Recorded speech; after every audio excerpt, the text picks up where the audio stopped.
देखो आज 31 दिसंबर है, साल का अंतिम दिन है। अब ये कुछ समय में पास्ट होने वाला है। देखो साल के जो 365 दिन होते हैं ना, एक समय के बाद सारे जो दिन होते हैं और जो साल ही होता है वही पास्ट में कन्वर्ट हो जाता है। लेकिन वो जो दिन होते हैं ना, हर दिन आपको कुछ नया नया शिक्षा दे के जाते हैं और ये आपके ऊपर, हमारे ऊपर डिपेंड करता है कि हम अपने साल भर के शिक्षा को अपने ऊपर कैसे इम्प्लीमेंट करते हैं, उससे हम क्या क्या सीख लेते हैं।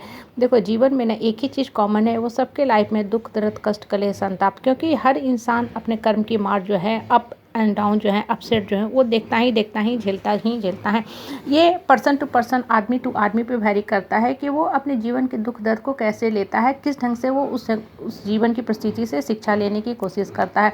देखो लाइफ में ना जो भी आपको दुख दर्द आए ना, ये मान के चलो कि ये ऊपर वाला आपको इसलिए दे रहा है कि ऊपर वाला चाह रहा है कि आप एक कंफर्टेबल जो लाइफ जीते हो ना, एक कंफर्ट लाइफ में रहते हैं, उससे बाहर निकलो। होता क्या है ना कि हम साल दर साल हंसी ठहाका या कहीं कंफर्ट जोन में रहने की जो चूँकि हमें आदत पड़ गई रहती है, तो हम अपना टाइम पास करते रहते हैं। तो ऊपर वाला ना हथौड़ा मारता है। जैसे बच्चों की एग्ज़ाम होती है ना, तो एग्ज़ाम होती है, डेट निकल जाता है, तो बहुत सिंसियर हो जाते हैं, सीरियस हो जाते हैं कि उनके लिए हर दिन बहुत बहुमूल्य है, हर घंटा बहुमूल्य है।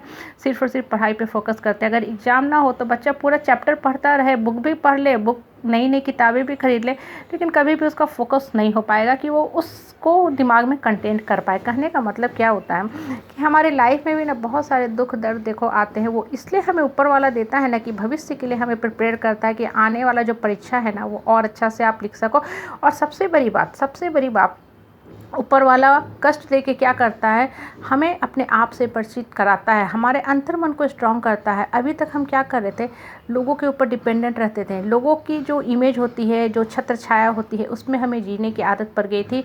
लोगों के आइडेंटिटी का हम इस्तेमाल करते थे। लेकिन जब दुख दर्द कष्ट पड़ता है ना, तो इंसान की आत्मबल इतनी मजबूत होने लगती है कि वो इंसान अपने आप को पहचान लेता है, अपने मन के अंदर बैठे श्री कृष्ण को, माँ दुर्गा को पहचान लेता है। वो ये जान लेता है कि धरती पे वो कौन है और उसके आने का पर्पस क्या है। देखो भगवान हमें धरती पे भेजा है ना, तो किसी काम बस भेजता है। हमें जीवन में जो दुख दर्द भी मिलता है ना, उसका कहीं ना कहीं कुछ पर्पस होता है। आपको भगवान किसी चीज़ के लिए प्रिपेयर कर रहा है। जैसे पिक्चर में डायरेक्टर होता है ना, पर्टिकुलर चूज करता है कि तुम हीरो बनोगे, विलन बनोगे, डांसर बनोगे, हाँ मजाकिया बनोगे, कॉमेडी का रोल करोगे। ऊपर वाला भी हमें किसी पर्टिकुलर काम के लिए धरती पे भेजा है और उसी ढंग से हमारे लाइफ का जो बही खाता होता है ना, जो लाइफ की जो साइकिल होती है, स्टोरी होती है, कहानी होती है, चलते रहती है। इसलिए देखो जो भी आपको दुख दर्द मिलते हैं, जिसको आप कहते हैं पास्ट में हम इतना झेले, पास्ट में हम इतना झेले, नहीं, वो झेले नहीं। आपको पास्ट में जो दुख दर्द मिला है, वो आपको इतना मजबूत कर दिया है कि अब आपका जो प्रेजेंट है ना, प्रेजेंट में आप रह के जब काम करोगे तो आपका फ्यूचर बड़ा ही बहुत ही सुंदर होने वाला है। अगर आप पास्ट के सिर्फ दुख में उलझे रहो कि हमको दुख मिला, तो क्या होगा कि आप उसी मन स्थिति में घूम रहे हो। आपकी अंतर्मन तो मजबूत हो नहीं रही है। फिर से आपका जो पास्ट है प्रेजेंट में भी वैसा ही रहेगा और आपका फ्यूचर भी वैसा ही बनता जाएगा। इसलिए देखो past is dust, past is over, ठीक है। ये हम हमेशा कहते हैं, सुनते हैं, पढ़ते भी हैं। इसका मतलब क्या होता है ना कि जो भी पास्ट में अपने दुख दर्द मिला उसको ख़त्म कर दो। सिर्फ वहाँ से शिक्षा लो और एक ही शिक्षा लो कि हमको अपने आप को मजबूत बनाना है और लाइफ साइकिल को हैप्पली कवर करना है।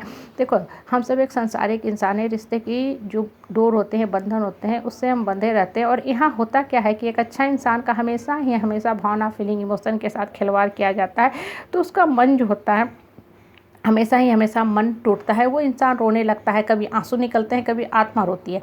देखो मन टूट रहा है, टूटने दो, ये भी बहुत अच्छी बात है। जितना ज़्यादा मन टूटता है ना, आपकी डिपेंडेंसी लोगों पे से ख़त्म हो जाती है। अब आप लोगों पे नहीं जाके डिपेंडेंट होते हो कि लोग हमकी पीठ थपथपाएंगे, वाह कहेंगे, तब हम खुश हो जाएंगे। नहीं, अब आपने इन सारे बेकार की चीज़ों को, जिस पे पहले आपकी सुपरफिशियल डिपेंडेंसी रहती थी, हटा दिया दिमाग से। अब आपका माइंड सिर्फ और सिर्फ एक जगह जाके फोकस हो गया है। वो फोकस कहाँ है? ऊपर वाला पे फोकस है।